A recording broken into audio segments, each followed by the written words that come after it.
নমস্কার বন্ধুরা, modern agriculture YouTube চ্যানেলে আপনাদের স্বাগত। আমরা আজকে আরও একটি নতুন টপিক নিয়ে চলে এসেছি। করলা চাষ দেখতে পাচ্ছেন। যে জমিতে করলা চাষ করা হয়েছে এই জমিতে কিন্তু এর আগে দেশি আলুর চাষ করা হয়েছিল বন্ধুরা। মোটামুটি 2 বিঘা জমির উপর ইনি চাষ করেছেন। 2 বিঘা জমিতে যখন কি আলু ছিল, আলু যখন ছিল তখনই কিন্তু এই করলার গাছগুলোকে লাগিয়ে দেওয়া হয়েছে। পরবর্তীতে আলু তোলার পর এই করলা যে মাচাতে দেয়, এই মাচাগুলো বানানো হয়েছে। তো আপনারাও কিন্তু এইভাবে করলা চাষ করতে পারেন বন্ধুরা। দেখেন, একই জমিতে দুটো চাষ হয়ে যাচ্ছে। করলা তো হলোই, তার পাশাপাশি আগে আলুটাও কিন্তু তারা তুলে ফেললো।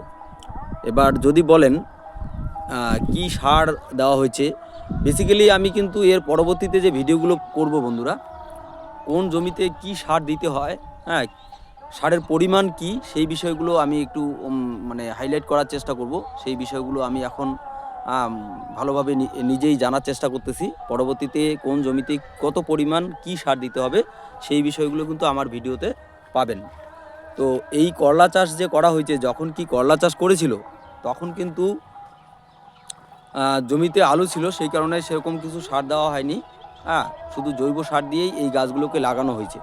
পরবর্তীতে যখন গাছগুলো বড় হয়ে গেছিলো, আলুটা তোলার পর এই যে গাছগুলোর পাশে জৈব সার বলেন, রাসায়নিক সার মানে গোবর সার, রাসায়নিক সার এইসব একসাথে মিশিয়ে যেটাকে চাপান দেওয়া বলে, চাপান দেওয়ার পরে জল দেওয়া হয়েছে। দেখতে পাচ্ছেন গাছগুলো কত বড় হয়েছে। আর অল্প কিছুদিন পরে হয়তো বা এগুলোতে করিলা হয়ে যাবে।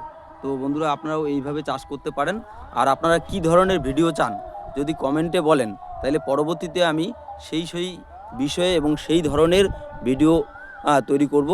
তো বন্ধুরা, আজ এ পর্যন্তই। নমস্কার, আপনারা ভালো থাকবেন, সুস্থ থাকবেন।